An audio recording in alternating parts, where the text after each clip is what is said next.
Oh, Okay. did we get it? Yeah, we got it. Okay, welcome everyone to Paranormal Talk. Sorry, we almost got thrown over Facebook. I had to throw us all in real quick.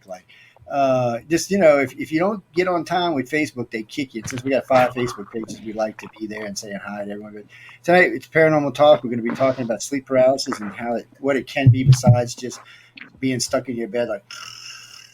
I had a friend of mine that used to get sleep. His wife used to crack me up. She call me in the middle of the night. There's something wrong with Michael. I said, why?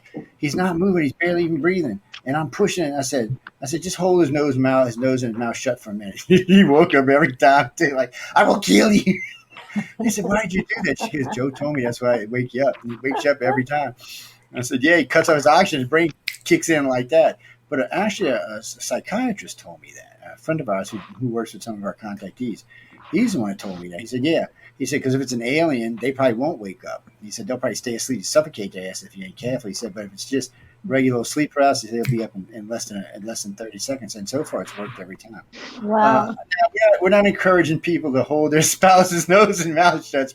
Okay, this is clinical stuff. People. That's right. Let's not get crazy here. Well, what was I reading yesterday? So this guy, this had nothing to do with our topic, but this guy, hey Sean, if you drop, I'll drop you in a pop in here if either one of you Sean's want to jump in the queue, feel free. So this guy says his wife drowned. She just hit a rock and drowned.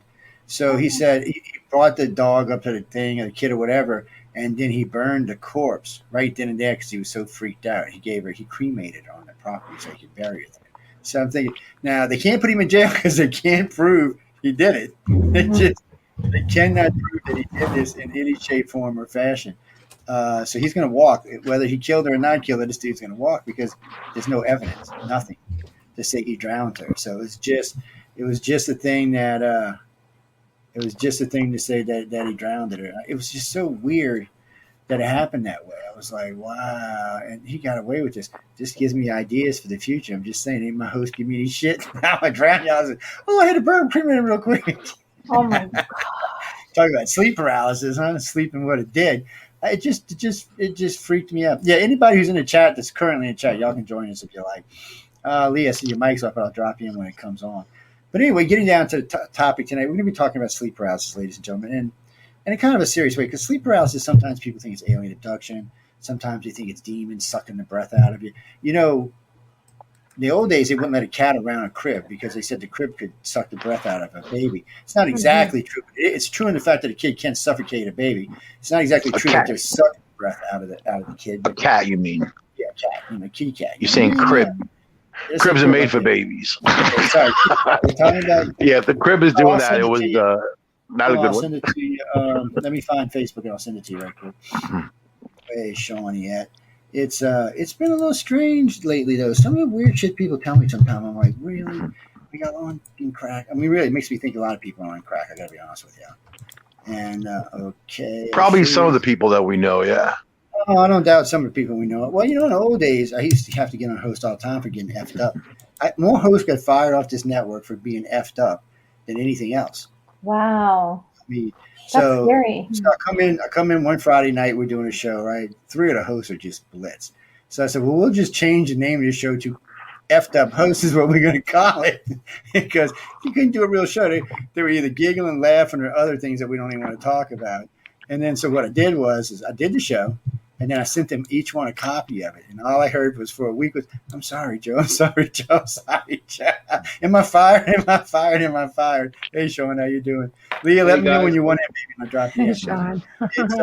It's just been strange. The whole thing's been a little bit weird. And the other Chasing Truth, Sean, when you're ready, just let me know. I'll drop you in too.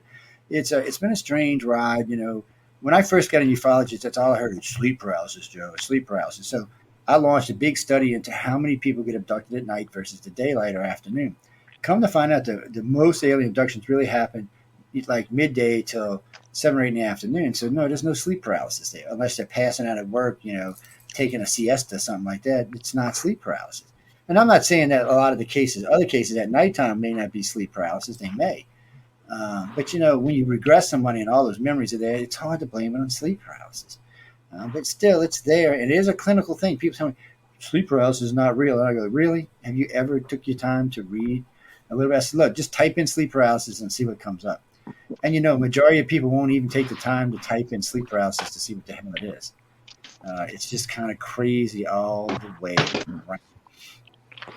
Well, it is real, and but also at the same time, it's also there are paranormal instances of what people think is sleep paralysis, but it's really not. And after we get started, I got some cool stories about that. So I just don't know why it seems to be so hard for people in general to realize that there are things that go on in the world that don't fit into the little square box that we all want to live in. First off, I don't like boxes. I like round things, cubes, something with something not, not real. Just something. Did you say boobs? I like them. I can't even say I can like those. But that's a little bold. Kind of squishy around, but still, hey, this is not this. Our station is rated at least PG-17. So, well, actually, technically, no, because of YouTube, it's rated 18 and over. Actually, so children, if y'all listen to this, go get some earplugs and stuff them in you. The ones you use for swimming, go stuff them in your ear. Y'all can't be listening to this now.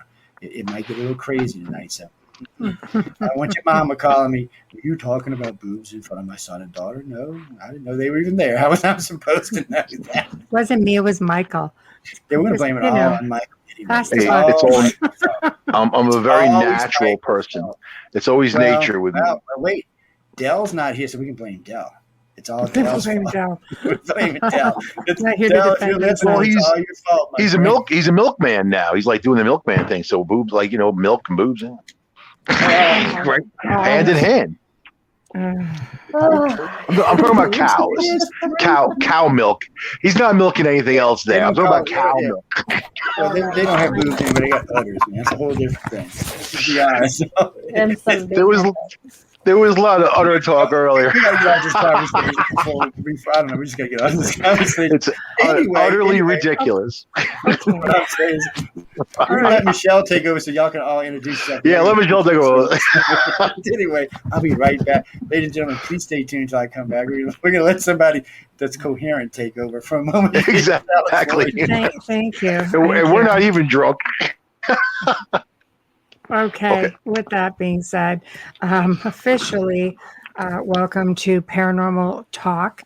We are broadcasting live here on the International Public Radio on United Public Radio Network and 105.3 FM in New Orleans. In order to participate in tonight's show, because I know a lot of people were actually commenting on some of the advertising that we all put up.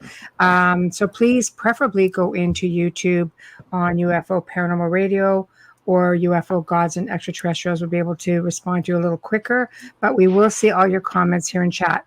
So aside from those two YouTube channels, we are on the International Community for Alien Research on, I believe, Facebook, News on the Flip Side, Joe Montaldo, UFO Undercover. We are also on Twitch. So please feel free to put your comments in, and we will be able to answer them as we go along, and all of the hosts will be able to see them. So if you have a question for any of us independently, please just address it to who you want us to answer. How about that? So, okay, everybody go. Of course, Amelia and I, everybody knows us. If you don't, oh boy, you haven't been here. Right. I'm here every freaking week. So, Michelle's here every night. Yeah. So, okay. So, Amelia, my little bubbly co-host on the Outer Realm. Sean, go. Hi, Sean. One of the hosts on Chasing Okay. Thursday nights at 7 on this station, and I'm kind of lucky. I got the girls here. So. There we go. And Mike. I don't and Mike, just throwing that in there. He's there too. Good to see you, Sean. Yeah. And Michael. Yeah. Me. Discovery Paranormal every Tuesday night, 8 p.m. All things paranormal, the science of the paranormal. And also the Red Pill News every Thursday, 8 p.m., talking about everything that is real in this world. Red Pill News. Take the Red Pill. The Red Pill News every Thursday, 8 p.m., talking about everything that is real in this world. That's weird. News. Take the Red Pill. Somebody's got their thing open. Their speaker. I like hearing myself. But and how about Leah? Want to introduce yourself also? Here we go. Hello. Can you hear Hello. me? Yes, we can. Oh, hi. Hi. I'm Leah. I'm a friend. I don't know. I think I'm just one of Joe's friends. This has happened to me before. I've been on the show before. I've had experiences with UFOs. And I like ET experiences. So I don't know. Okay. I'm here to listen and give my 2 cents, I guess. I like Thank it. you. I like it. Don't be so modest. She used to co-host with me, but anyway, we'll go There on. we go. And lastly, Sean G. Sorry about that for the loop thing there. I popped okay. on. So. And just introduce yourself to everybody. Well, okay. I'm Sean G with Chasing the Truth. I'm on Saturday night, 7 to 9 p.m. Central. I do unscreened open lines for the paranormal. And Good shows, too. It Nice. does get interesting.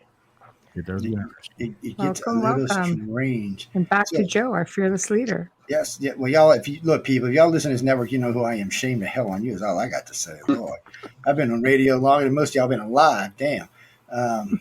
Y'all can't tell anybody that, though. Okay, we can't be telling these young women that. But anyway, So we've already got comments in chat. If anybody wants to address it, Robbie Knight says he feels like he's being tormented when it happens, when he gets sleep paralysis. And Margaret Wallace says a neurologist called my problem of sleep paralysis was when I went onto REM and I'd be locked into a plexiglass casket for 2 minutes.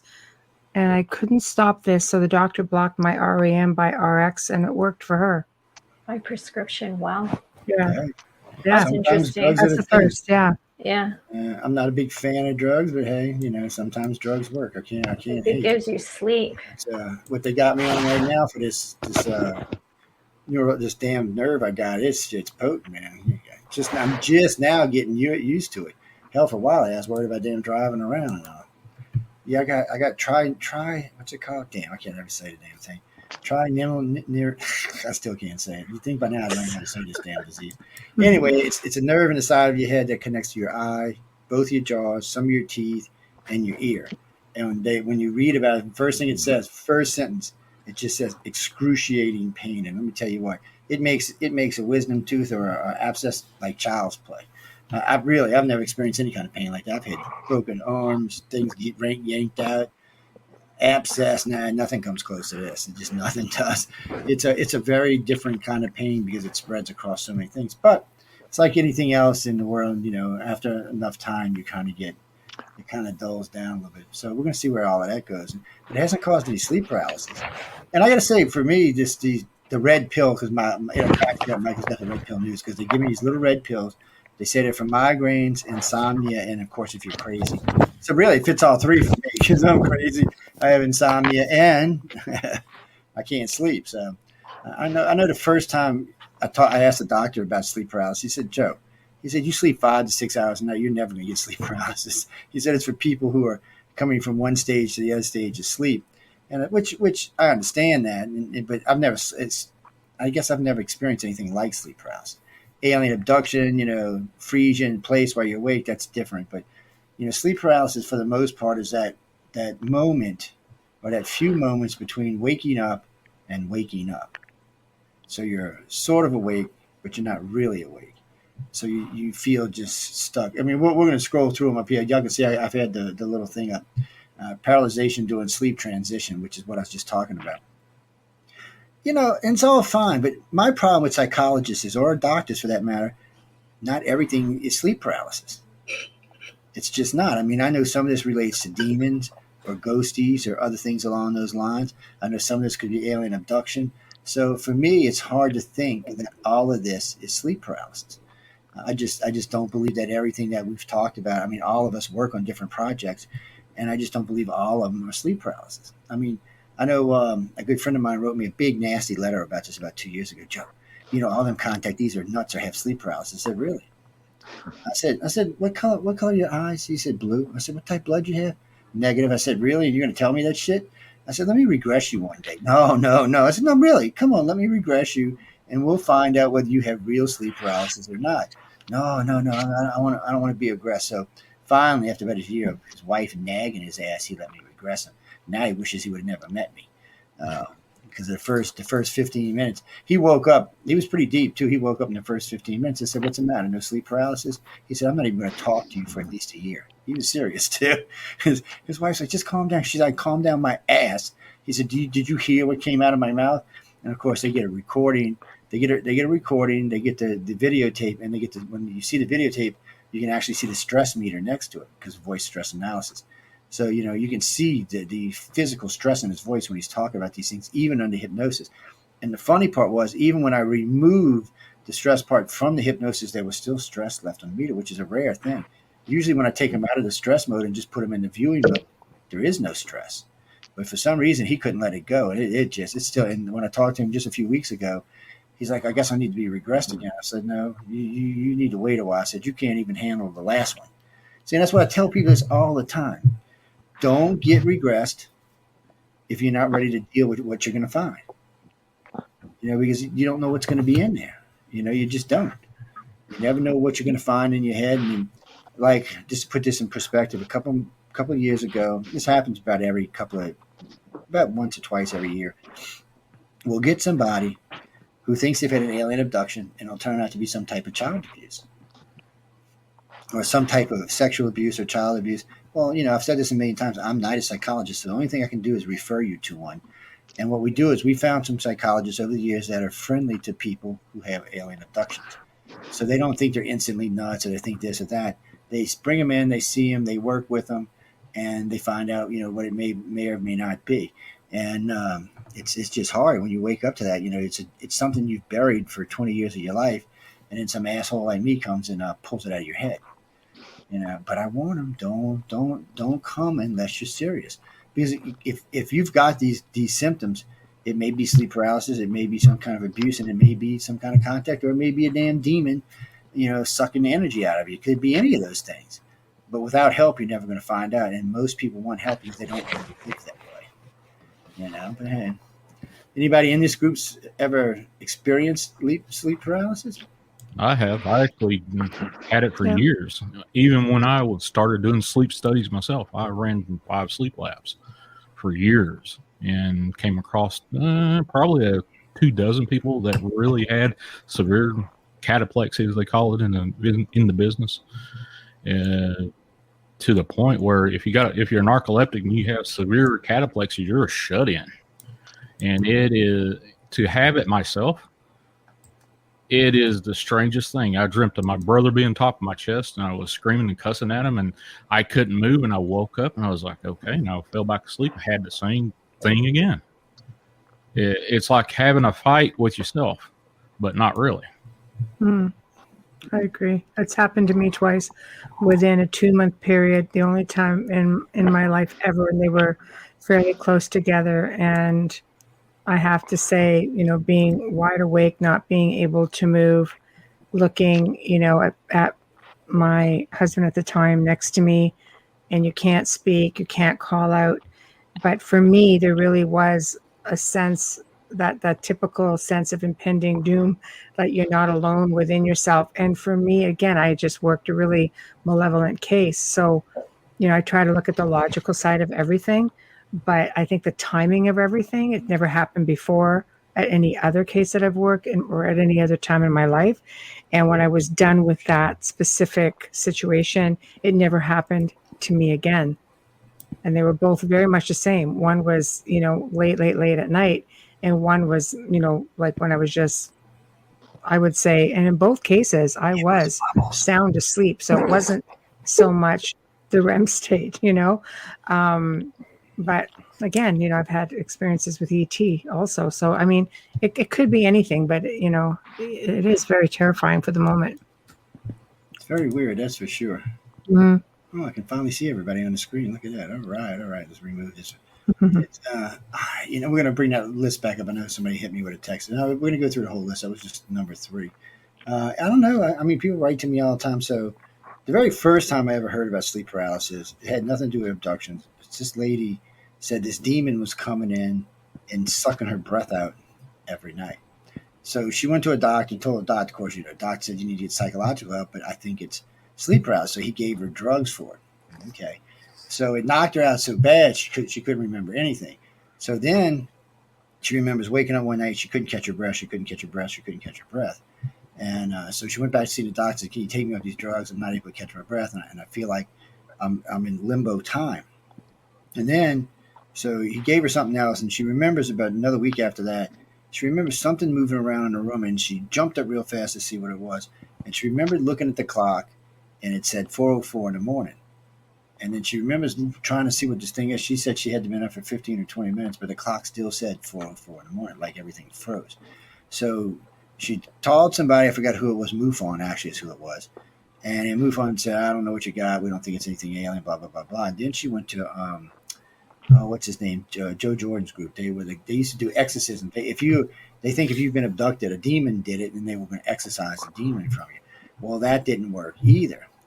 So she said, I know it's not sleep paralysis. So she got off the drugs, and she was doing something else. And somebody, I think it was her sister's kids, were staying over at the house, and remembered walking in and seeing this, almost like that picture you sent me, this black thing just kind of hovering over her, sucking the breath out of her. And it would do it for so long, and then it would leave. It just ignored the kids. So really and truly, I don't think that was an alien. That sounds like some type of, it doesn't even sound like a demon. It's like them ones that suck life out of you. There's all kind of them out there that suck different things out of you. But I don't want to call it a vampire either, because it's not really a good explanation for what the hell it was.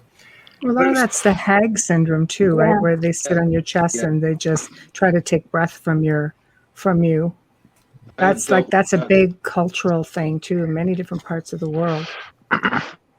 They blame it on Lilith, but it's kind of lame, But because Lilith wasn't any, they blamed all that on her, like it was Lilith. I mean, anything that was bad. If someone had a messed up kid back, it was Lilith, and she was a demon and whatever. But, we did a house in Hammondsport, New York, where people were being pushed down the stairs, doors were opening and closing, slamming, and they were being terrorized, scratched from head to toe in the middle of the night. The mom in the house, she actually had something sitting on top of her twice, pressing down on her chest with both hands. And one time she felt it, the other time she felt it and saw something.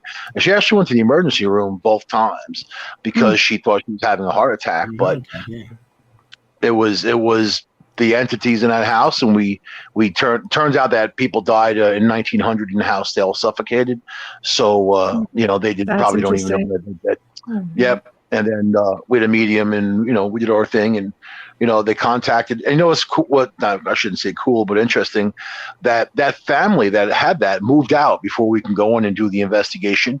A new family moved in. The guy called 7 months later saying, "Hey, I just got out of the army. I got married. I got 2 kids, and we're in this house. And my wife just got pushed down the stairs, and we hear doors slamming." I said, "What's the address?" It was the same address. Wow. So different family, different people. And then the neighbor tells me no one's ever lived there longer than 6 months. So think about that. So there is sleep paralysis, but there's also paranormal, version.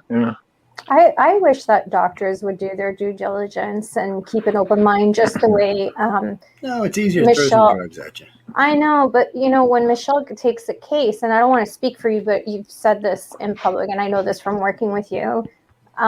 You go through everything to make sure that it's not a medical condition. So why can't they be open-minded and take into consideration their patient's culture and faith? Because the Hag is international. It's called different things, but it looks very similar, and it does the same thing to everybody. It's not possible that, worldwide, this is a myth. It doesn't fit. I can answer that for you. My son's a doctor. He's a microbiologist, and he, whenever I talk about the old hat theory or anything spiritual, anything like that, he immediately says, "Dad, I don't want to hear it. It's not true. I have no proof." Wow. Just like that. That's too bad. It's like when he was young, my God, he was an altar boy. He went to church with his mom, and I mean, seriously, he was a good kid. Now he don't believe God exists. It's And easier not that's to sad. believe. Yeah, And it's that's easier sad. not to believe. It I'm is. I'm fortunate. My general practitioner is very open minded. In fact, he encourages me, and he's great to talk to. I'm fortunate that way.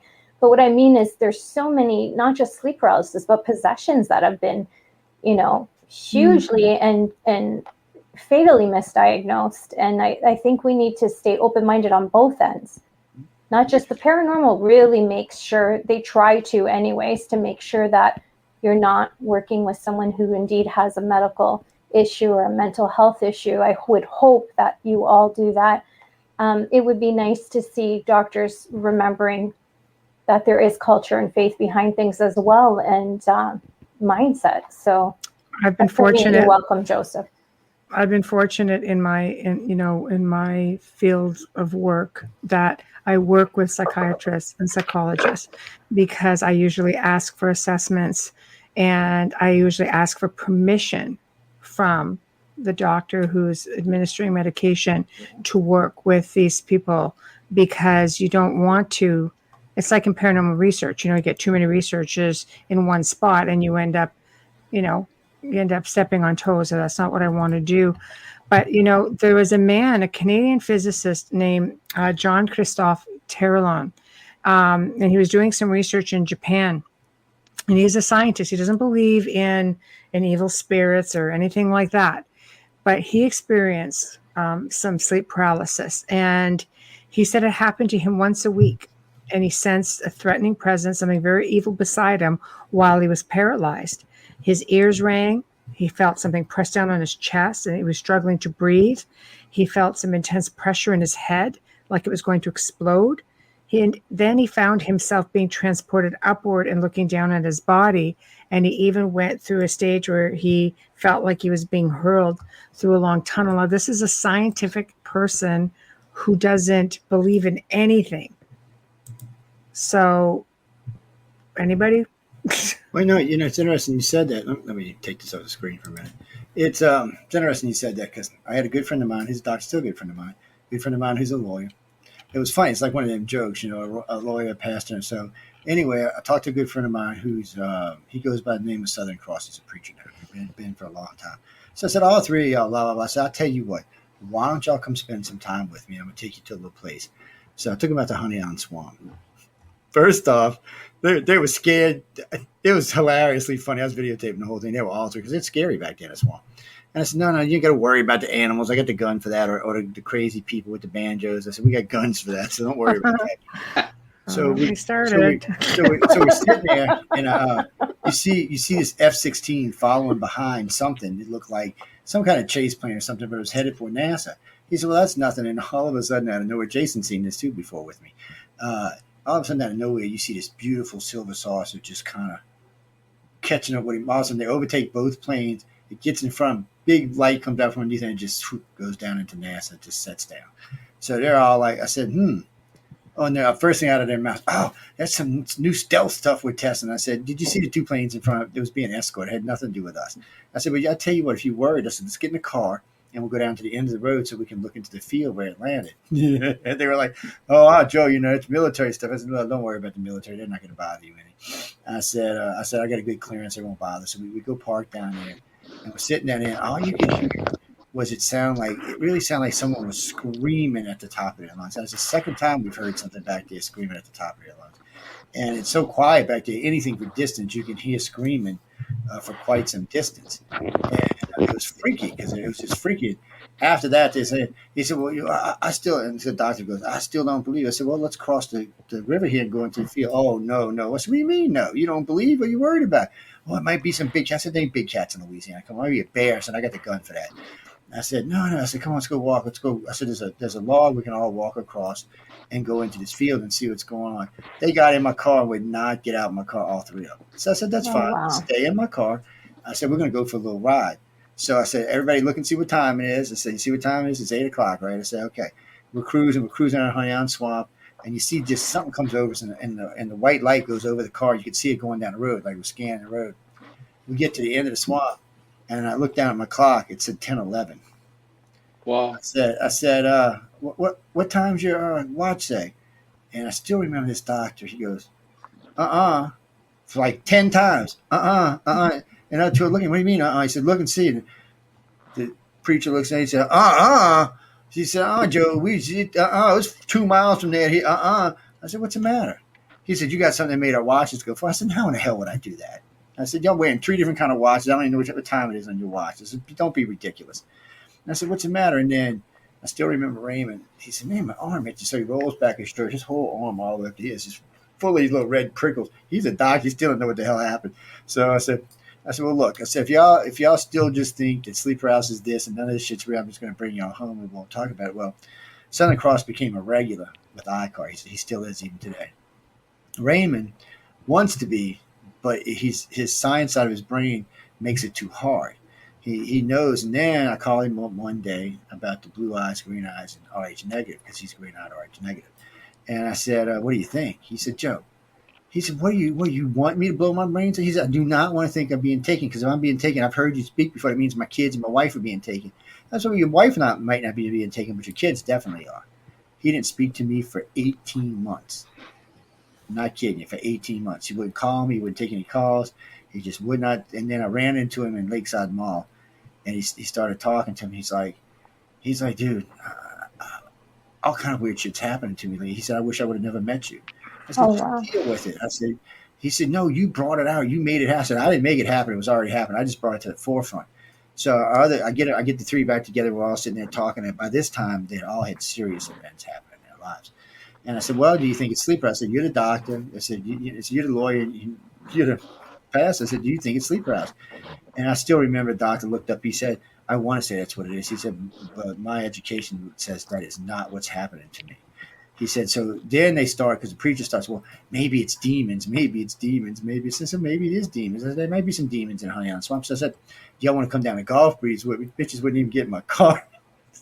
It was like, they were like 3 little kids. It was hilariously funny. I'm going to go anywhere with you again. I said, look, I said, if they're going to take you, it doesn't matter if you're with me or not. They're going to take your ass. I said, it doesn't matter. I said, why don't you go down, one of y'all 3, I'll go down. So they planned a vacation, the 3 of them, took their wives and kids and all went down and spent 2 weeks in Golf Breeze. At least a week's missing in each one of their lives. At least a week. They have no idea what happened to them. They have no clue. They don't want to be regressed. They don't want to talk about it. He said, as a matter of fact, when I ran a car too, they both were like, you're not my friend anymore. You let this happen to us. I said, no. I said, I told you what was going to happen ahead of time. I said, why don't you let me get in your head and you'll find out what really happened to you. It'll be easier to deal with. I said, I said, from your own degrees. I said, all 3 of y'all know this. I said, once it's out, it's easier to deal with. I said, if you keep it locked away, you're just going to get more and more aggravated, more and more schizoid, more and more everything. And no. And finally, they said, okay. But they all 3 wanted to be together when it happened. So I said, since y'all are friends, I'm not going to regress y'all. I said, I don't feel comfortable regressing my friends. I said, I will be present when it goes on. So I asked a local friend of mine down here if they would regress him. And Raymond wanted to go first. And he was so mad when he woke up. He couldn't talk to anybody. I mean, it was just, his face was red, his hand, he was just angry as all. He was just furious. And I said, okay, Mr. Sleep Paralysis, what happened? He said, there is no way this happened to me. I said, why? The memory's in your head. You can't get it out. Now can you? It's there. I said, I warned you. Once the cat's out of the box, you can't put it back in. And he's like, maybe I can do some hypnosis to get rid of it. I said, why? I said, you're well into your 40s. I said, it's not bad contact. All the bad shit's over with. I said, deal with it. And I said, understand what's going on with you. Maybe you can make it easier on your kids in the future. I said, because they're not to puberty yet. The bad stuff's just going to start happening now. Now, still, they only want to talk to me every once in a while now. Here we are in 2021. They're kind of like, how you doing, Joe? Nice to see you. Bye. It's hilarious. I see Southern Cross the other day. He goes, it's been a little while since I've seen you. I guess it's going to be a little while. Bye. As he takes off down the road. I'm like, so the bad part is Raymond's wife called me up. Why'd you do that? He is a mess. I said, he's always been a mess. I said, at least now he'll know what to do, how to fix it.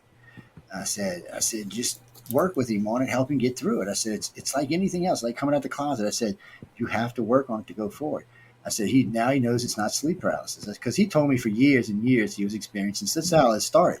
He kept telling me he was experiencing sleep paralysis, and for some reason or another, it just didn't fit him. It didn't feel right to me. And then, when all this other research came out, it made me really think, oh no, this boy's being taken. And a lot of times people who are being taken can spot each other. But these three guys didn't know each other from being, by the way, they're all best friends now. They go out to dinner together. They take their kids out. They travel in groups together. I said, well, you're making it easy on these guys. He said, well, safety in numbers. I was like, whatever. It's just, it's just how it works. I mean, but then a good friend of mine, Marisa, she was having sleep paralysis. It was nothing but sleep paralysis. We went through all kind of stuff with her. And I sent it to a psychologist friend of mine, and psychologist worked with her. He said, you got sleep paralysis. She said, you don't have anything else. And she gave, I forgot what it was. It was a drug they give you for ADHD. And she's been fine ever since. No sleep paralysis. It does exist. We're not saying it doesn't. It just, does. It does really exist. It's just a lot of times it gets misrepresented. Anybody who works in the UFO or paranormal field knows that this is a real thing, but it's not always a real thing. Sometimes it's something else.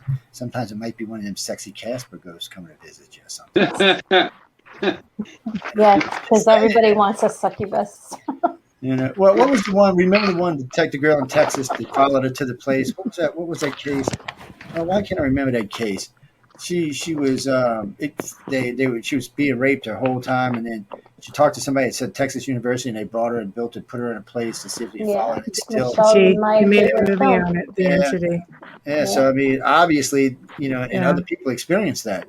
I mean, there's several places in this country you can go to experience. There's several places in any country you can go experience stuff. Things get you. Things like to eat, or I don't want to say eat you, but there's definitely different forms of it that exist, and I think it's just figuring out which one it is. Like I said, in my case, it happened twice within a 2-month span. Never before, never after. And I mean, I'm in my late 30s at that point. So it's not like it was early on in life or later, and never had a problem again. So I think it's just important to try to get a handle on which one it is, because in like the case of your friend, if it is abductions, like it happened to the scientist, he figured, it was an abduction. Maybe it was just something, maybe it's because he left his body. Was he being taken, or was that just a prequel to having an out-of-body experience, astral projection? You know what I mean? Like, because the whole headache thing to me, like, I don't know that happens. Like, it didn't happen with me. It's only happened to me twice. Sean G., you said it happened to you and you did a case study on it. Did you ever get anything like that? No, not really. But I did, cataplexy is real for sure. And we keep talking about what do doctors think about this? Well, it's about 50-50. 50% will say no, it's all explained away as it's sleep paralysis, cataplexy, all these ghost sightings, the succubus that you see in the middle of the night. It's just you having a hypnagogic hallucination, aka you're having a dream intrude upon your opening eyes. Half your brain's asleep, half your brain's awake. You may have sleep paralysis, you may not. And that's that field. And I can honestly tell you, these folks that have MD or DO or whatever after their name don't know what the hell is going on with sleep. There's more known about everything else in the world than sleep. More known about death than sleep. So, that's true. Yeah, I've read up to 2 million studies about dreams. One thing caught my attention. What got me into studying sleep on a professional level? It was nobody knew about it. Some people would say, "Well, you're stressed out. That's why you dream." Or then you flip over to the are we actually touching the other side when we dream? I tend to believe that it might be a little mix of both. We actually touch the other side when we dream, and the other side touches us.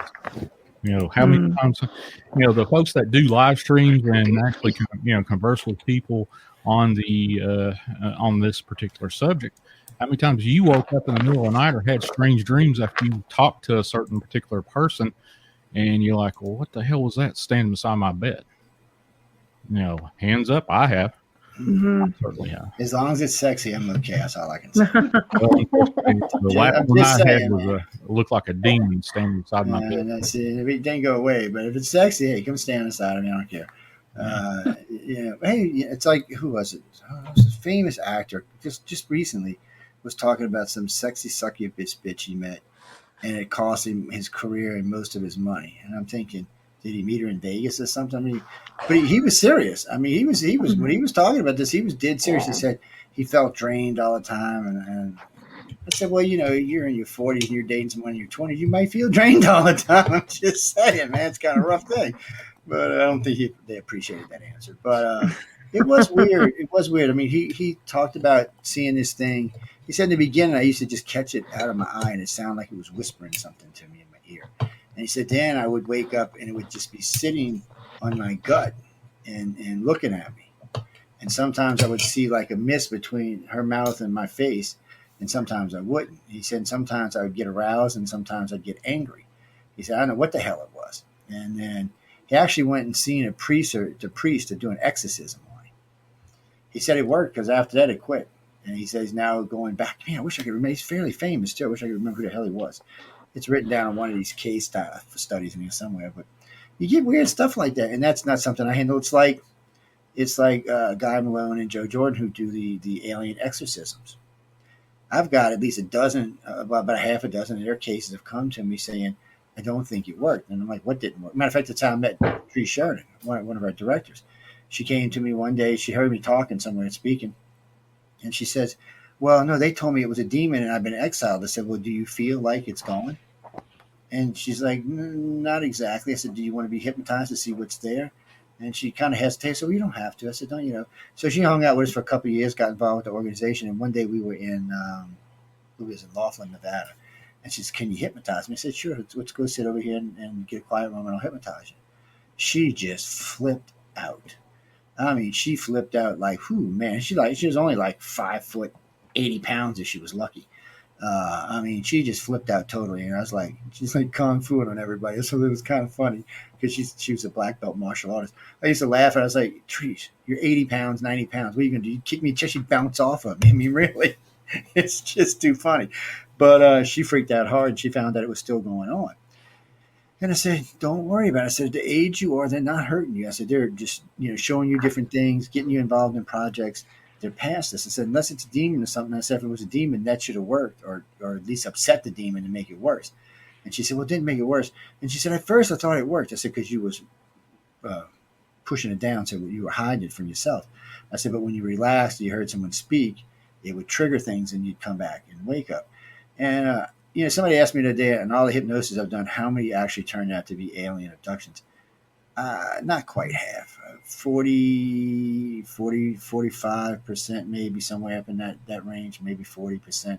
A lot of them turned out to be all kind of weird stuff. You'd be surprised how many of them turned out to be abuse of some kind of sexual abuse from either childhood to adulthood or somewhere in between, and usually by someone close.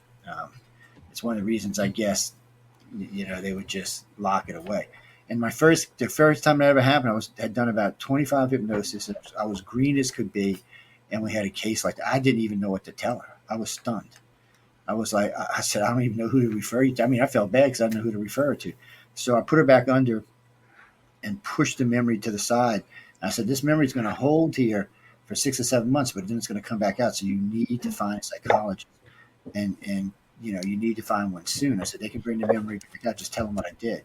And sure enough, she found one and worked it out. She's happily married with 5 kids now. Yeah, she's just on her way breeding the damn planet and 5 kids. God help.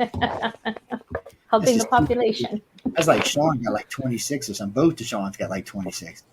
Y'all got like 50 kids between y'all. Before anybody asks, I got one child and 5 stepchildren, or 4 stepchildren, and somebody who says they're my child, but I really don't know if they are. So, 2 maybe, and 4 stepchildren. Oh my God! Someone send them a DNA test. Man, it's crazy. It's all kind of crazy. MP. Sorry, I was answering a business call there. Trying to make some money while I'm talking. It's I don't know. It's where were we on 4? What was 4? Hold on, let me put it back up here. Share, not like the woman share, the screen share. Where the hell did it go? Don't get funky thing. Just go back to where you're supposed to be. There it is. Share. Ta-da! auditory hallucination. So that's hearing weird shit. So we yeah, I guess you could hear weird stuff like Black Sabbath playing in the background. I'd be thinking of demons would come. If I woke up to Black Sabbath, I might be thinking of demons are coming for sure. I don't know. I've heard people say a lot of weird stuff, but usually I'll hear people say like, I can hear something talking in distance, and it's too low to make out, but you can hear it. It sounds like more than one person. A lot of times they say more than one being, which already creeps me out because I'm not sure what they're talking about, what they're seeing. As I noticed in sleep paralysis, like when you talk about visualization, hallucinations, it's usually off to the distance or out of sight or right out of visual acuity, so you can't see it, but you know it's there. See, that's not really how it works for abductions or even for demons. Really, you just usually can see the damn thing, unless it's deliberately hiding from you. Usually, you can see it. And since most of these cases are men or women over the age of 30, all the bad stuff has happened and going on. It's into new stuff now. So if it's anything to do with aliens, they shouldn't be as scared as they were through their 20s. When you're in 20s, I can understand being terrified, but when you get in 30s, I guess it's still terrifying to know some alien come jerked you out the head and took you on a road somewhere and beamed you up to a mothership or something. What would be interesting is if the alien came in while the demon was there. That'd be crazy. Or are they one and the same? I mean, it would be insanity. I mean, I don't know how. I mean, I've heard people say they think that because I do know in the paranormal fields, a lot of times especially when I hear about poltergeist cases, a lot of times they show up when in ETs. I don't know if it's some kind of extra energy they give off, some kind of energy that's left behind or something like that. But it happens a lot. They say that they see like things moving around the house. I mean, you've all seen ET. Everything's driving around, walking around and stuff. There is a poltergeist activity, but I don't know if it's a real poltergeist in the way, if you're thinking of ghosts or energies that way, if it's some kind of other energy being given off by the aliens, and no one so far has been able to figure it out. Maybe it's both. I do know there's other, and I know a lot of times it seems like a house has been quiet and a contact family will move in, and if for some reason the ghosts start moving, maybe it upsets the ghosts that the aliens are there. It doesn't make any sense to me. Well, apparently it also is believed to run in families. Mm-hmm. So that would fall into the abduction thing a little bit, I think. Yeah, it probably would. It's a strange thing because we know abductees get abducted in family lines.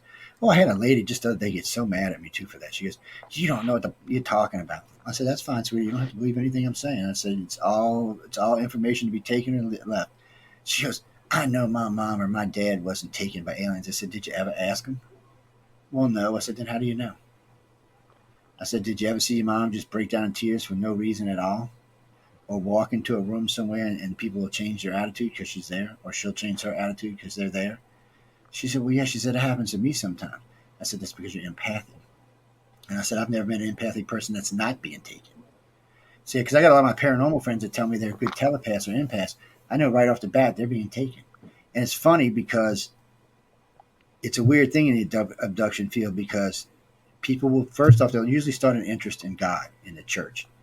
And then sometimes they'll get an interest in the dark arts. And then they'll start looking into paranormal. And then they get very interested in paranormal. It may be through reading cards or doing a lot of different things. But a lot of them will become paranormal investigators because, like everybody else, they're seeking answers.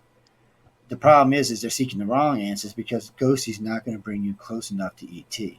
But unless you get lucky and happen to have both happen at the same time. And I have heard cases of that. It's like Bigfoot sightings with alien craft. So is the Bigfoot coming from the alien craft, or did the craft draw the Bigfoot? Hmm. And the same thing with the ghosties. Or is the ghosties there and attracted to the spacecraft, or the spacecraft attracted to the ghosties? And so far, no one's been able to give an answer. And I try not to meld the two fields together because there's enough in each field to keep you busy anyway. But there does seem to be overlap.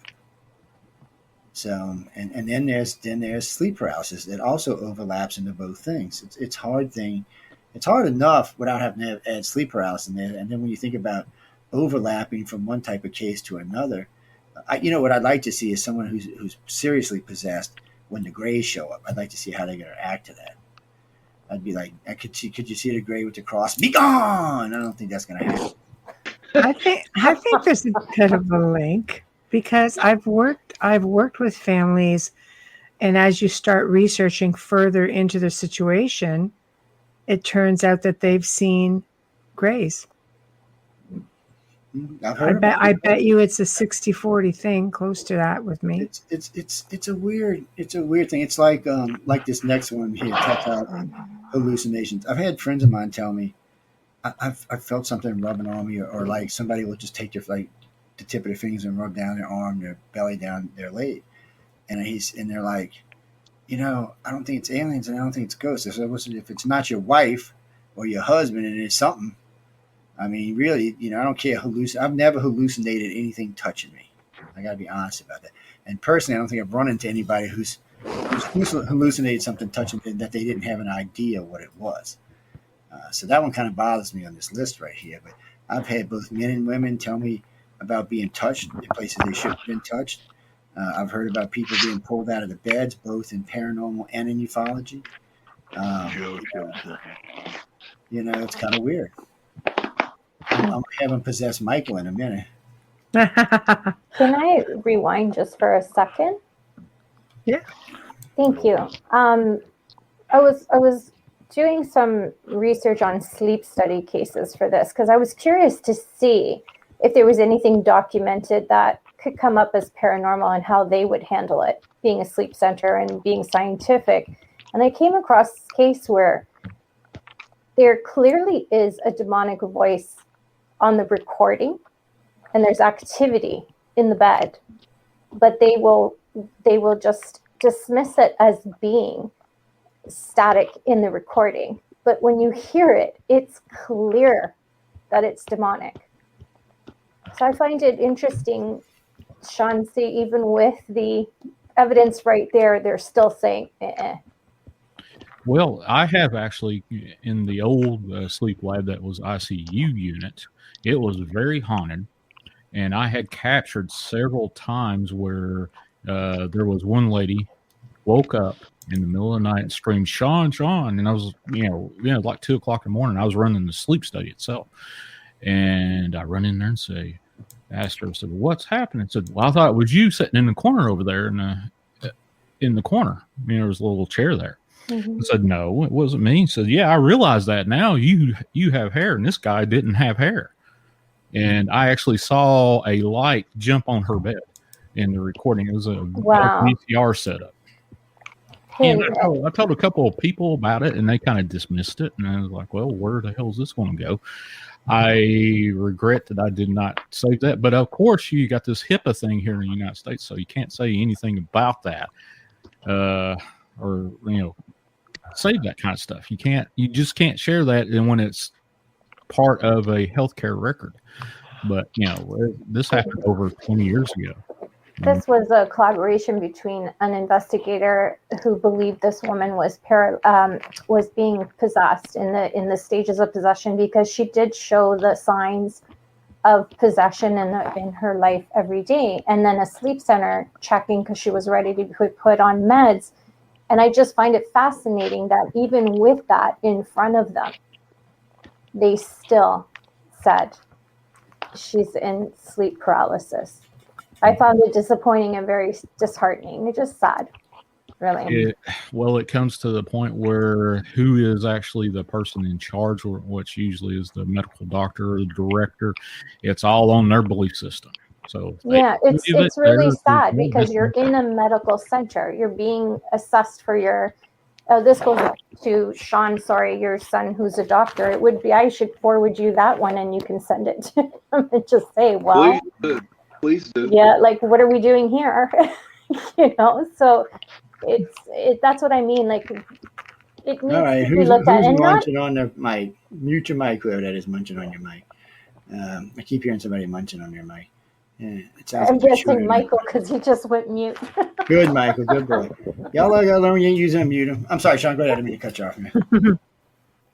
Or Sean, which Sean was I talking? Oh, Sean Kelly, he was talking. Sorry, I didn't mean to cut you off. I got two Seans. I'm confusing myself. All I know is that when my son was young, at that time I was really big into just learning about the spirit and the Native American spirituality. And my son was like about 3 or 4 years old, and he kind of liked it too. I mean, he was really into it. And all of a sudden he turned at the age of 10 and he just like completely ignored it. Do you know what I mean? Maybe you had an experience that he was scared of. That's possible. Because I don't kids know, see but everything, right? right. And now he's 31 and he's a scientist and a doctor, and he thinks I'm a nut. Well, no, I can truly understand that, Sean. I really can, because when I was young and I was big time in this. I still am big time in science. And I remember the first time somebody, this was very, just this person was just top of everything. And they said, I've been taken by aliens. And I looked at him like, what are you getting crazy? I said, and this is how I said it exactly. I said, you need to seek professional effing help. I said, come on. I said, you're bright, you're intelligent, you run a big corporation. I said, I've been knowing you since I was a little peon of a kid. I said, what are you talking about aliens are taking? She said, Joe, I'm serious. She said, I feel compelled to tell you. And I'm like, why? I mean, it aggravated the crap out of me. I was pissed. And I was rude. I really was. I was like, there's no scientific proof of aliens or any other damn thing coming on our plans. And I didn't believe in any of the crap. But I was still pissed off when my dad died when I was 16. I was still pissed. And so I was mad at everything. And I just didn't believe it. And I was, I was working through school, I was in the Navy working through school, getting my degrees. And I didn't want to hear any bullshit. And I remember my first carrier duty trip. A lady, one of the lady captains came up to me and she said, have you ever heard these pilots talk about UFOs and stuff? And at the time I had. She said, I always felt like something comes and takes us sometime. And I'm thinking to myself, this is a captain telling me this. I mean, she'd lose a career over this. And I'm thinking, why are you telling me this? So this was about maybe a year after the last time. So then for shits and giggles, I was a plane captain in charge of line check on board the carrier in the Nimitz. So when pilots would come in, they'd be sitting in the line check waiting for the planes to be brought down to the elevator and waiting to be debriefed. So have you seen anything weird in the skies? Man, they'd go off for like an hour on the shit they seen flying around. I go, well, I know it wasn't Russian and it ain't ours because we ain't got nothing like that. And so by the time I got out of Navy, I was 23, 24. And I just had this weird, like, I got to look into this. I've had too many people of high caliber. Because I would always told, if you've seen an alien, you probably some, with an 8th grade education that dropped out of school, don't even know how to spell, stuff like that. That's what they always made fun of. But these people were brilliant. These people were heads of their careers. I mean, the guy who ran our F-14 squadron, this guy was brilliant. And he was telling me about things he's seen. He told me, he said, I felt like once or twice that they took me in the aircraft and put me back. He said once or twice our radar screen lost the whole squadron for an hour or two. That's impossible, especially when we're running low on fuel. We'd have crashed. And I was kind of like, really? So after that, I go home on leave, and I'm sitting, of all places, I'm sitting at the airport waiting for somebody to pick me up.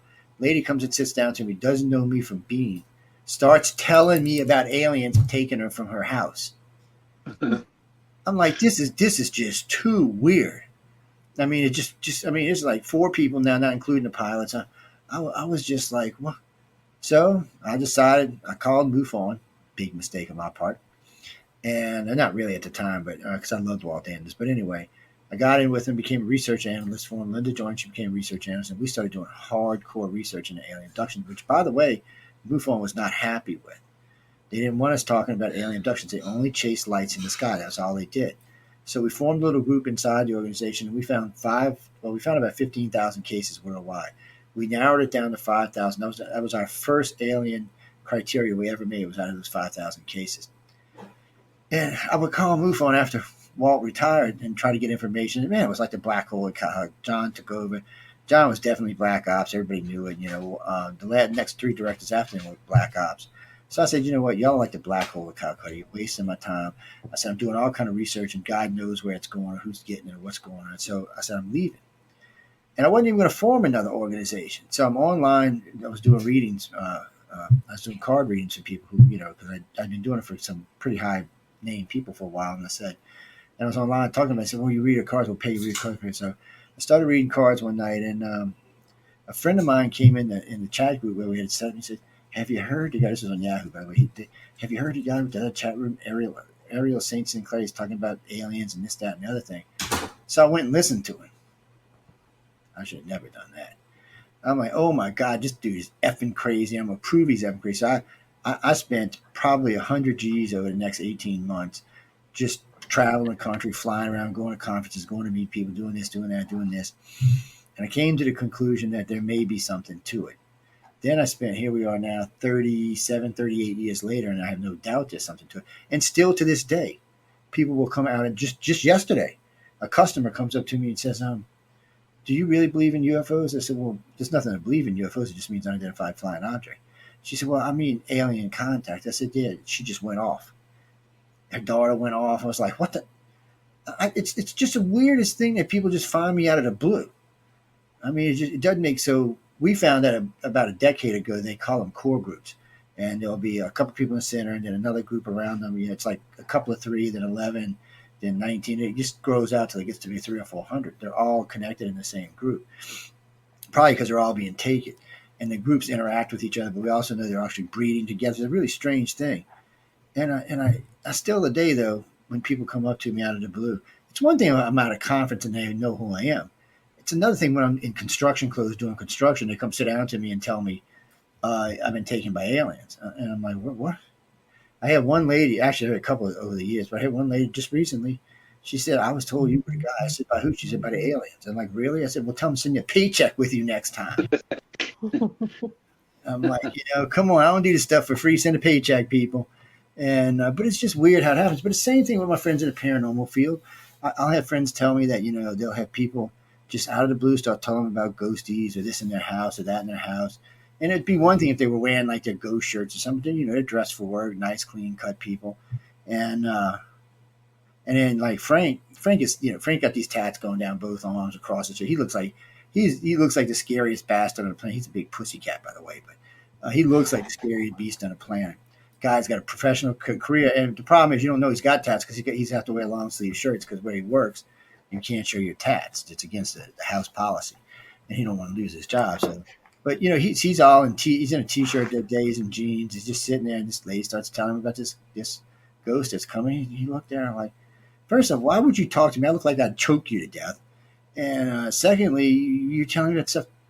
Women trusted him implicitly. They're actually friends now. Well, as much as friends they can for a short a time they've been, but they're friends.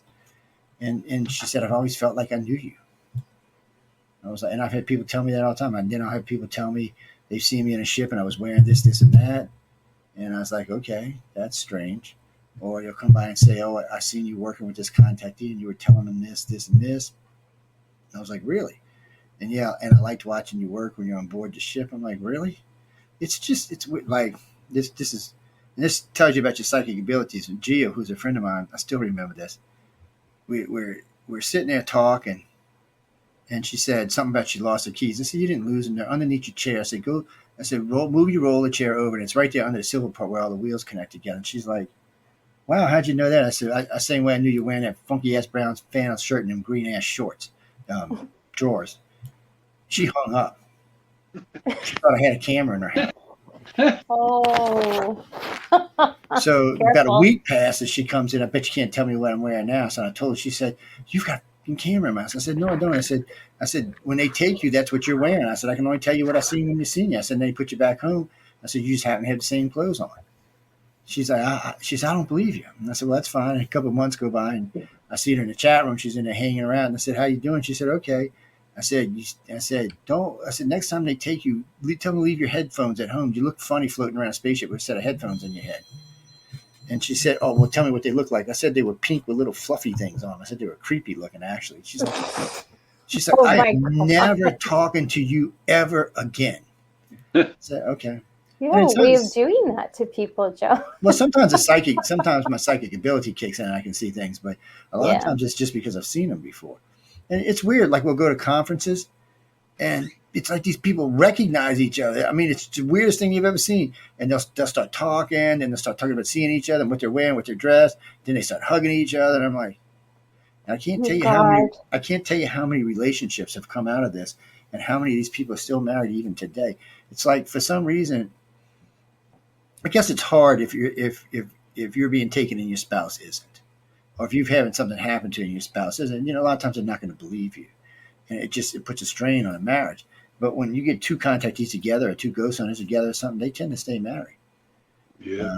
They don't tend to have those problems. It's a weird thing. It's a strange. Hey, Joe, let me ask you a question. Good. Have you ever, and this is for Michelle and I forgot the other lady's name. I'm sorry. Oh, it's okay, Almost did Amelia. Amelia. Now, question is, you ever get the feeling that people look at you and they want to come up to you and ask you about something, but they just don't do it, and then Yeah, you make the move to go up to them and say, "What's on your mind?" yeah. I have a couple of times, and a couple of times it's been because they felt like there was a connection, and a couple of times it's like we're in an elevator going to a conference. I'm coming down, and these two girls are whispering to Linda. So I walk out the elevator, and Linda says, "Stop, stop, stop! I want you to meet somebody." I said, "Who?" She said, "They're just scared to say hello to you." So I turned around and I said, "Hello." They got all giggly like I was like somebody famous or something. I said, "Sweetie, I'm not famous. I'm working just like the rest of you. I got a day job." I said, "I just do this to help people out."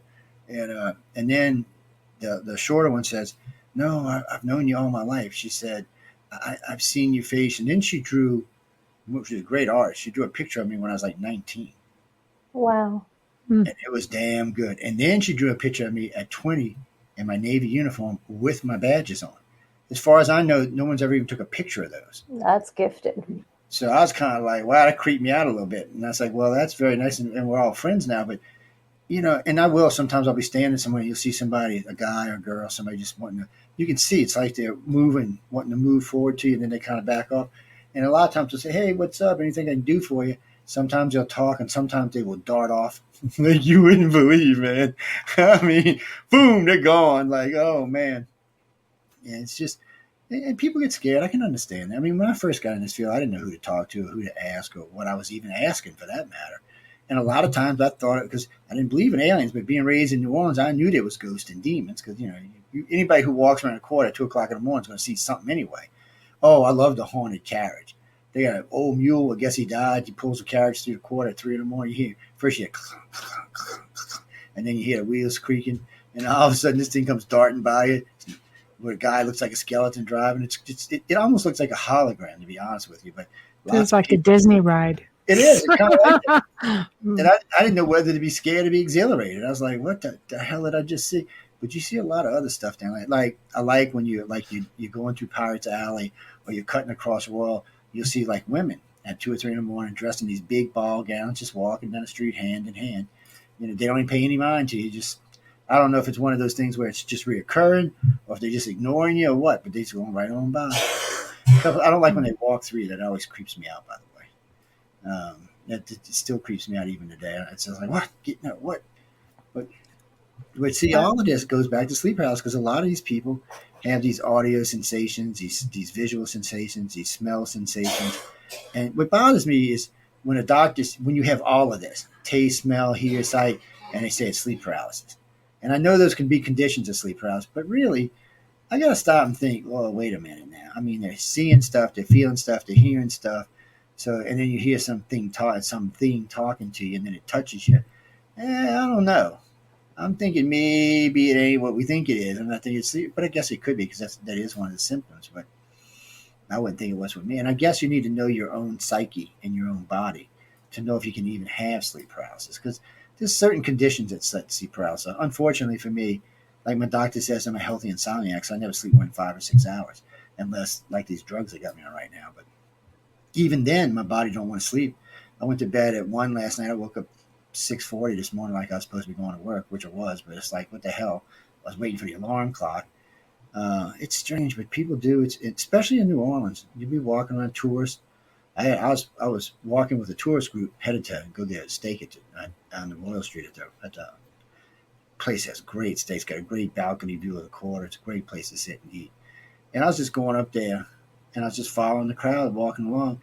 And 2 of my friends were with me. He said, "Who are you following?" I said, "I'm following them 3 women and that guy." He said, "Joe, there's nobody out here but us." I'm like, my ass, dude. There's 4 people in front of us, actually 5 people in front of us. I said, "I'm following us." So I thought they were screwing with me. So I ran up to go, run through them to get them to move, and there wasn't nothing there. And I'm telling you, they look as real as y'all do right now, and there's nothing there. I was like, what the is going on here? Dimension of bleed through, Joe. It probably was dimension of bleed through. If I'd known that, I would have taken my That's mom and ladies and went trekking with them. But I didn't. I get drug back in the past. I don't want to do that either. But if that happens, my family will be multi-billionaires because I know everything about Coca-Cola, buying the Shell, buying the Exxon, I don't know. buying the Edison, buying the tea. True, I'd be rich. I'd be stinking rich. But to go back to Sean's question, no, I do get it, but because I think I've done a lot of television, people stop and will just look at me and they're afraid to approach me. It's nothing ever relevant, really. When they come to me, they'll work up the nerve to come to me, and then everybody's got a story to tell, right? But I never look at it as anything. So that's my answer to your question. And it is harder too when you have more exposure. I know, like when they did the Times Picayune article, I didn't think about it. So I leave that day. I go to work like a normal. I'll go to the bank first. I walk in the bank and everybody in the bank is staring at me. I'm like, do I smell bad? Am I dressed funny? It's like one of these dreams where you're walking around naked or something. I'm like, what the hell? So the teller comes up. She said, Joe, I seen that article about you this morning. She said, everybody in the bank has. I said, oh, you mean the one with the big alien skull behind me right there? And she's like, yeah. She said, the VP wants to talk to you. I'm like, oh, shit, they're going to kick me out of their bank. He comes up, starts telling me about this experience he had. And then later on that day, I'm in the grocery store. Everybody in line is telling me what the experience they had. I got pulled over by a cop so he could tell me his experience he had. I was like, okay. Everybody's got a story, though, right? They do. And then when you're out there, it's the way it is. Like, were you looking for something specific, Sean, with your question? No, it just seems like it happens a lot with me. Yeah, well, it seems like it happens to people. How can I say this? No. Pissing everybody off. It seems like it happens to informed people or people who have done enough research or understand enough that it either gives off some kind of thing or maybe through some other kind of contact they've heard about you. And I'm not talking about TV or radio. I'm talking about spiritual, alien, or something like that. Because I know a lot of my psychic friends, or I should say my paranormal friends, they get approached a lot, and they're not on TV or radio. They're just doing their thing. There's several groups down here that do their thing that have no fame or nothing for some reason. We were at the Beauvoir Manor, the Confederate presidency was, and I was tourists along with three of my friends, and they were ghost hunters. They wanted to go look and see how it would be to hunt to go do this place. I'm not kidding you, man. There must have been 14 people coming up to these three ladies and telling about what they saw. It's weird. I find that empaths will always sense you and find you and know that it's safe to come up to you. That would be like that for me anyways, is my experience. And oddly enough, happens a lot at the grocery store. And I haven't been to a grocery store in over a year. So it's not, but it would happen a lot where if I was in line paying at the cash or the cashiers do know me and they're talking, then someone will feel more comfortable. And I have had people come up to me and tap me on the shoulder and say, I know this is really strange, but I feel like you can help me. And I'd just be like, what the hell kind of thing, right? Yeah. But then once they started speaking as an empath and as a medium, I was open, of course, to helping them, right? And I'm okay with it. It doesn't bother me. I mean, that's why we do this. We're there to help other people. Exactly. It's hard when it's for silly things, where they know sometimes that. The spirits will guide people too. That's happened to me where people have messaged me and said, my PVR came on and you were on it and it kept coming on and replaying and they were in a really bad paranormal situation. I imagine it's the same, if you have, like, again, a grieving parent, for example. Okay, because that's what you primarily do. I mean, their loved ones would probably guide them to you, like they just, I think you get a lot of help from the other side. Yeah, you get a lot of help, and it works both ways too. Sometimes it's on me to go to them, which I don't do often because I'm petrified, because I was shot down once. And I felt like I was being intrusive when I was sadly following my heart. And I don't think you should necessarily go up to somebody and freak them out like that. That one's a tough one. We're not Teresa Caputo. We're not being followed by cameras. And this isn't, 170 takes of one read. This is life. So it's a tough one, but I could understand why they come up to you, Sean, because you just exude kindness. Like you're so calm. I'm cranky. No, not you, Sean. I really am. No, but I only venture out when I'm on a mission. I have something to do. I love that. I want to approach Michelle. She scares the crap out of me. There you go. I was referring to Sean though. Sean's a sexy beast, man. So I'd talk to him. You're so like you just exude peace and kindness and warmth, and that's what I pick up from you. You're very kind, you're very sensitive, and you can see that you're empathic and you have a big heart. So I could see why people feel comfortable to come up to you, you know? And if it bothers you, there's ways that you can shield that and turn that off. Well, it's kind of funny because a lot of times when we're touring or in places like that, there's usually the iCar groups with me, and they're really extremely protective of me. I mean, they are, sometimes overprotective. And I'm like, guys, girls, I've been fighting my own battles for a long time. You don't have to be, and they'll start screening people, which I get pissed about. I said, don't screen anyone because you never know who you screen. Oh, but we've been doing this a long time for you. I said, yeah. And I don't mind them talking to people ahead of time before they see me. That actually gives me a better understanding of what's going on a lot of times. But if I connect with somebody, I want to talk to them myself. And I can see somebody and say, okay, I want to talk to them. Or I want to talk to them. Or like when I was at the last Laughlin conference, I was there, and Barbara Lamb was there. And she was giving a class, and they were talking. And she looked at me for some reason, and I said, well, can I say something? She said, sure. And I talked for about 15 minutes, and everyone quit listening to her. Then I felt bad. And then I had a bunch of people follow me around the conference all week, which was fine. But then Barbara called me. She said, did you do that on purpose to steal? I said, no, boo. I said, I was listening to you hypnotize people for the last 10 years. I don't necessarily agree with her methods all the time, but I didn't have anything against her personally, and it wasn't a shot at her to take any support away from her. But I walked up on Bud Hopkins and David Jacobs, and they were having this conversation. We got into this 3-way conversation about alien abduction. I said, well, I know both of y'all, don't you? Oh, Whitley was there too, so he was standing in the background.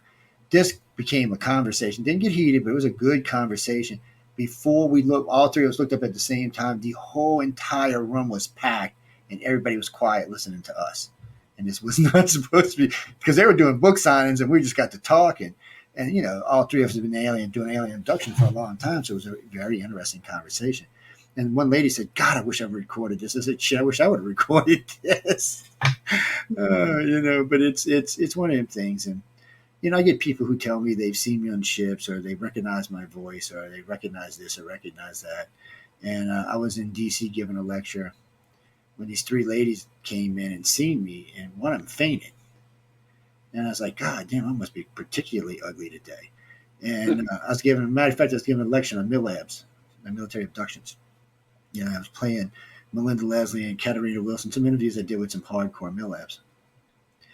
And she just fainted, and the 2 friends were with her, get her up, so they get in the front seats. They start watching and talking. Nobody answered questions.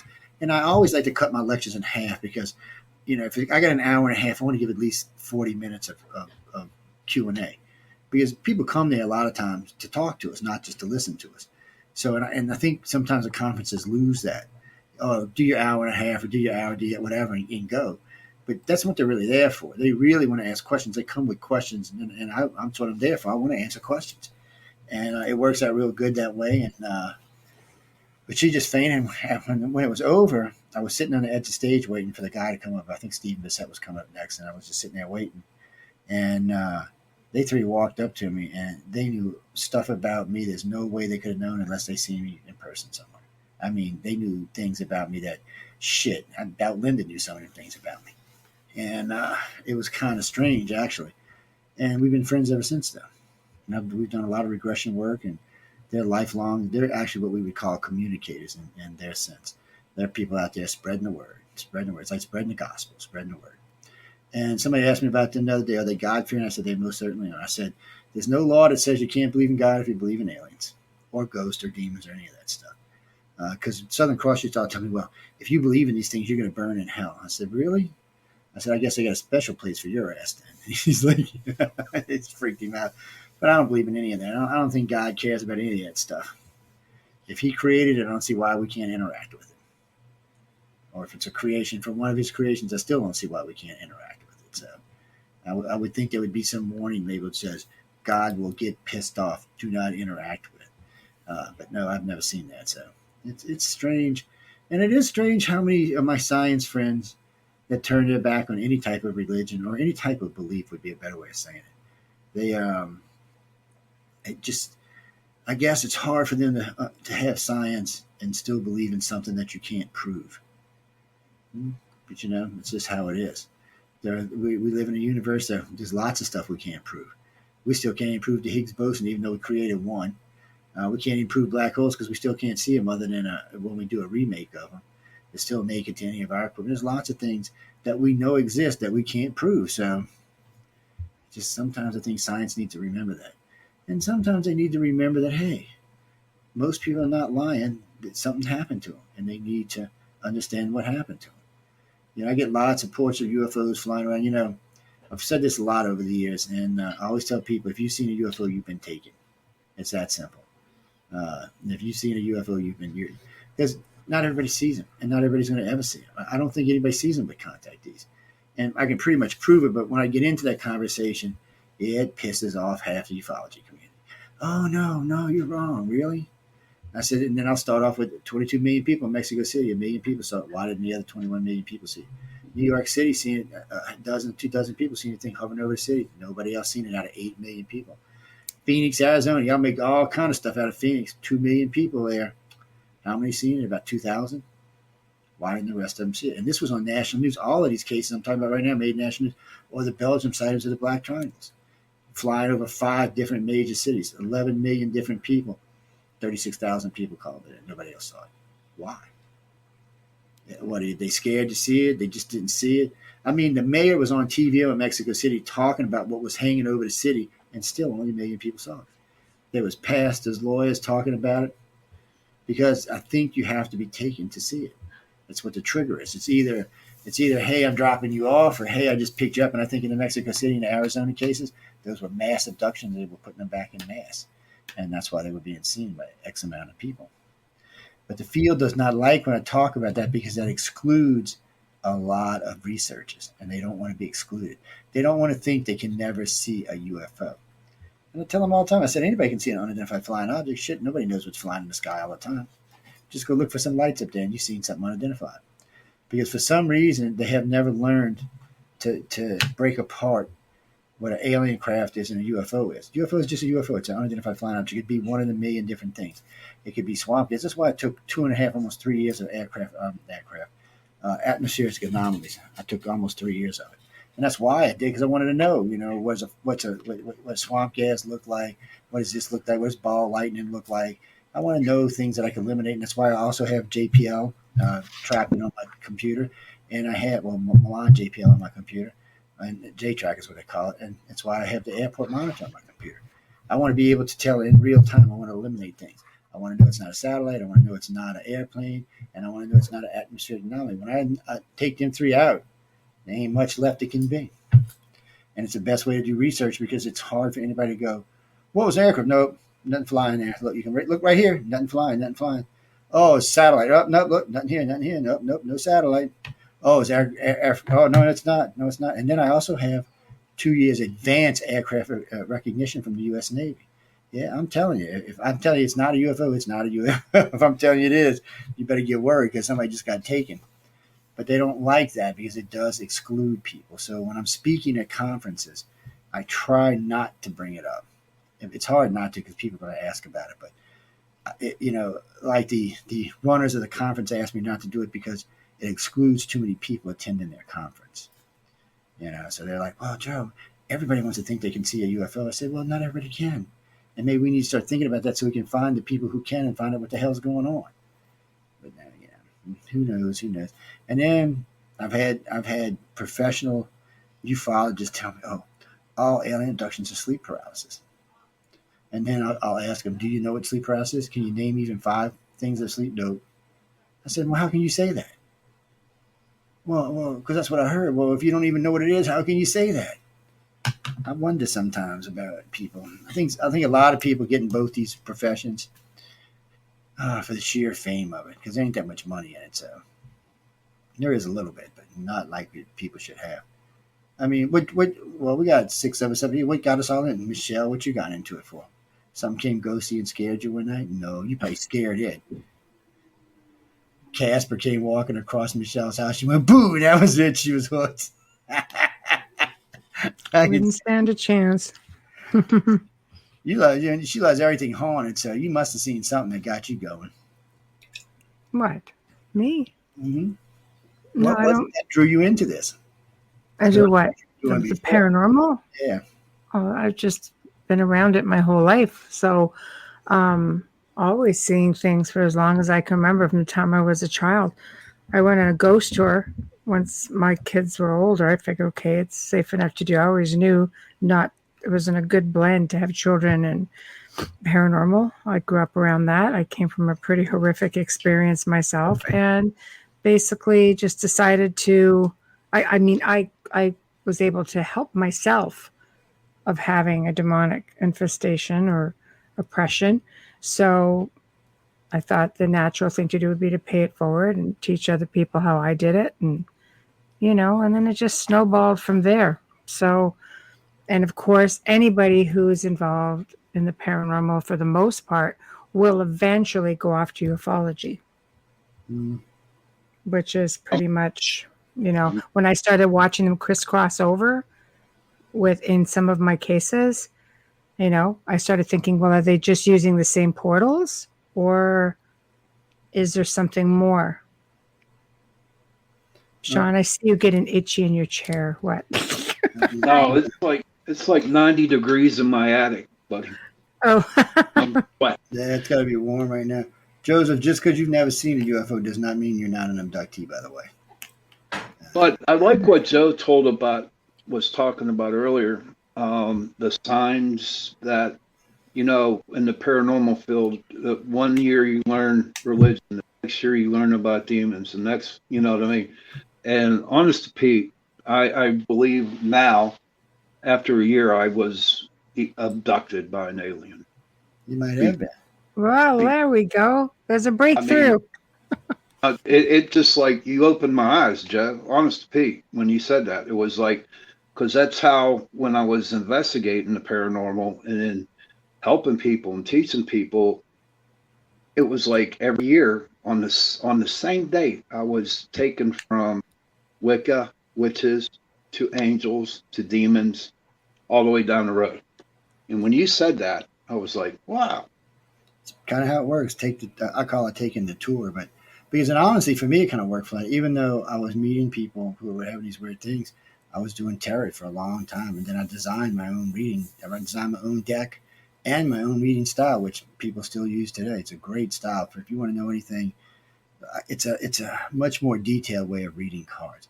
I found out later in life I didn't need the cards to read people, but they're a great tool for people who have the ability but don't understand it. And then I'll tell you this, if you want to read tarot, you can read the book all you want. You need to feel what the card means to you, not what the damn book says. Right. The book's going to throw you off half the time.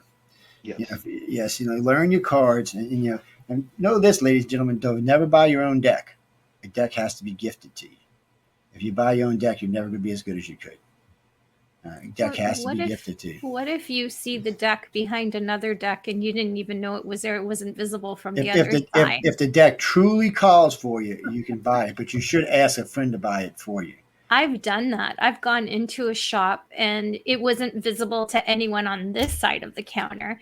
And I said, I want that blah, blah, blah deck. And she came around the front and said, how the hell did you even see that? And I just knew it was there and that I needed it. Yeah. So I think sometimes they do pick you. Sometimes they do call you. Yeah. Sometimes they do pick you. Hey, Lee, I see you down there. See, Leah she's a lifelong abductee. She's, and it's going to come out. What's weird about all this is it emerges itself in people's lives at different times. So for young people, it doesn't come out as much as it does for older people. Mainly, I think, because it's easier mentally.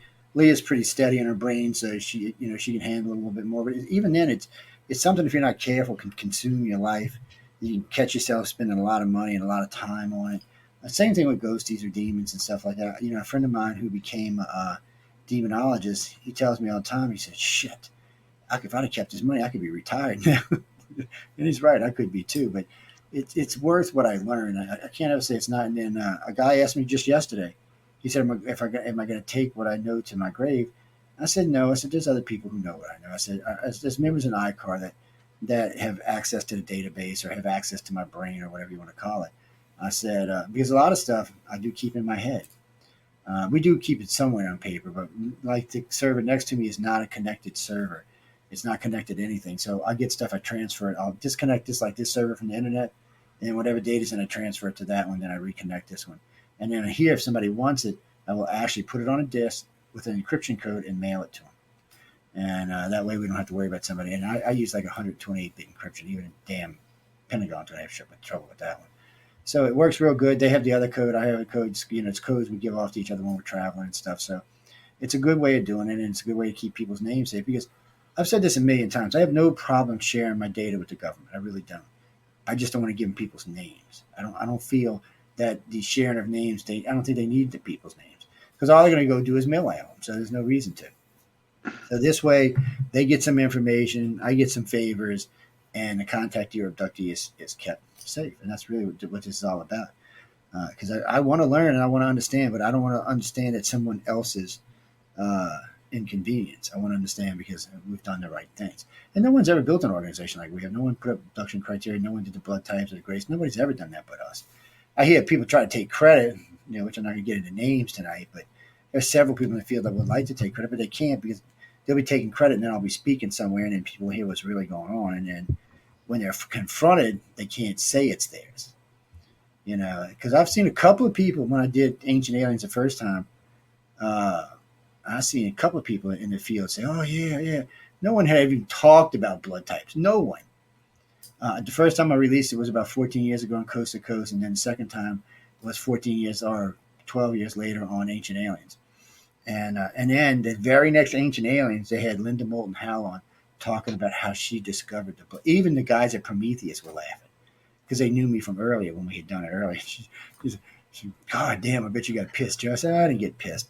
I said, no one believes that crazy woman anyway. She reminds me of, no, I ain't going to say, but anyway. I think a lot of stuff.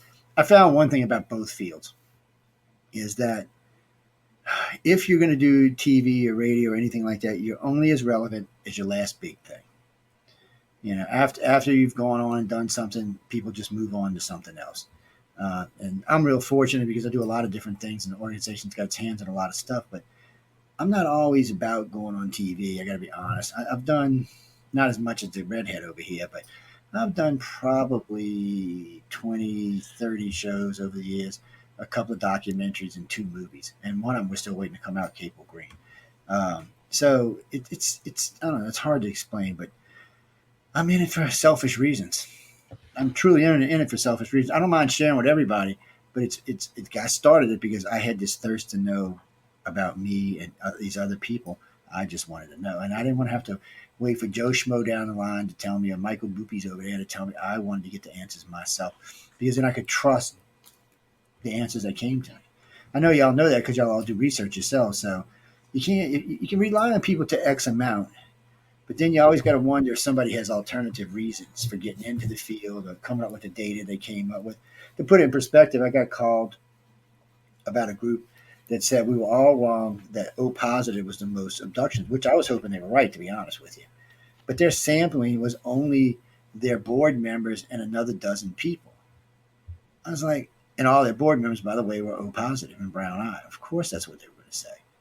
But when I put together what we did, there's 40,000 people on the websites and another 36,000 from the ICAR database. Right now, sitting about 80,000 people that have taken the blood type thing. And 66% come out with Rh negative blood. Nobody's doing that. Nobody's trying to even make it like that. It was stunning. When I was working with the 3 hematologists, they were stunned by it. They were just stunned. They didn't know what to think. And even they were kind of like, what the hell? And then when we started getting into this, how many leaders and people in control of us, from movie stars to athletes to world leaders, had green and blue eyes and Rh negative, it was not right. There was too many of them in these positions when it only makes up 15% of the world's population. You got to kind of wonder what the hell. something's just not right there. I mean, 15% of the world's rule the rest of the world. And by the way, you RHNA, you're doing a piss poor job of it, just so I can tell you ahead of time. Oh, I'm sorry, did I say that out loud? I'm sorry. Let the old positive get back in charge. Obviously, y'all doing a bad job. I don't know. And then, there's all this other crazy stuff that goes on. I'll tell you one of the craziest things I ever saw. I was talking to a guy about sleep paralysis, and he said, I want you to videotape it because I keep having it. I'm like, so I said, well, why don't we videotape it live? He said, what do you mean? I said, I want to watch it live. I said, I'm going to hook you up, and I'm going to send it to my house. That way I can zip over here if something goes on. So we got him on. The camera goes off. It's like 20 minutes after he goes to sleep, camera goes off. We'd also sprinkle baby powder around on the floor to see if there was any footprints. I put it on the bed to see if there's any handprints or anything like that. So we're going through this, and the camera goes on. I rush over there, and he's just gone. He's nowhere to be seen. Nowhere to be seen. So we're all taking pictures, and there's no footprints, but there was a 4-fingered, or I should say a 3-fingered, 1 thumb handprint right next to where his pillow was. You could see the imprint of his head, and then you could see like the left hand, because I figured that's what it was because of the way the thumb was on the pillow, and that's all you see.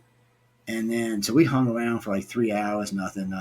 Tried calling him on his cell phone, nothing. And then he calls me.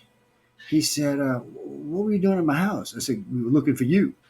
And so I showed him the videotape, and I showed him the tape we took of his house and what we found. So then he hands me his cell phone. He said, my cell phone keeps saying...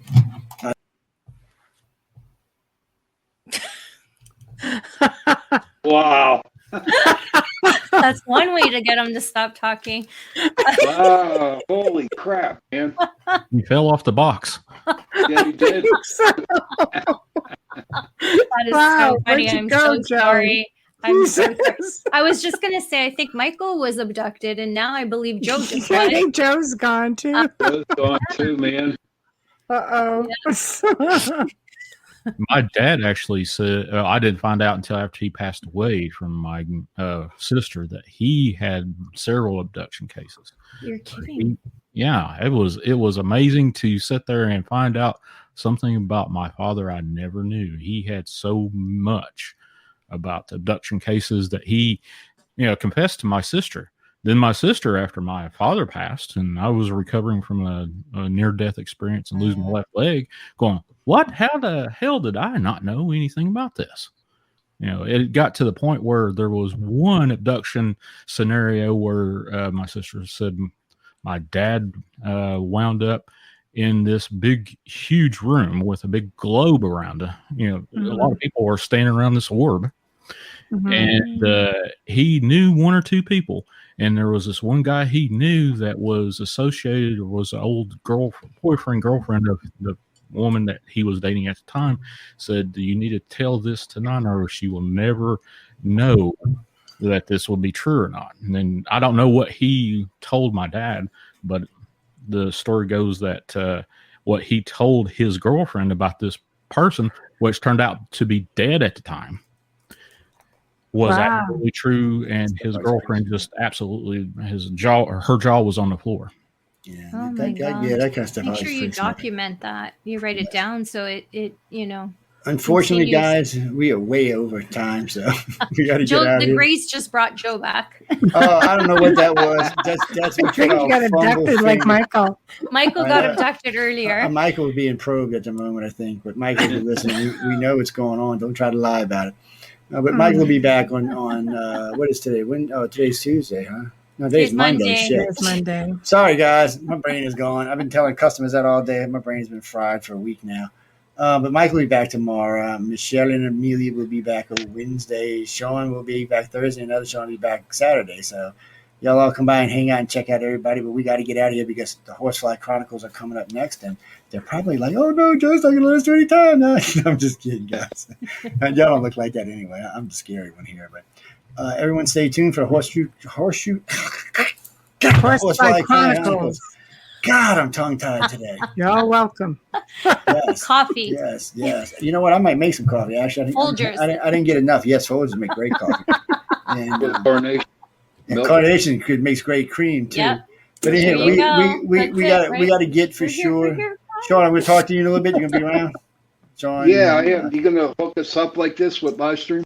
Yeah, what I'll do is give me about 10, 15 minutes to get them on, and I'll hit you on this StreamYard here while they're on the other StreamYard.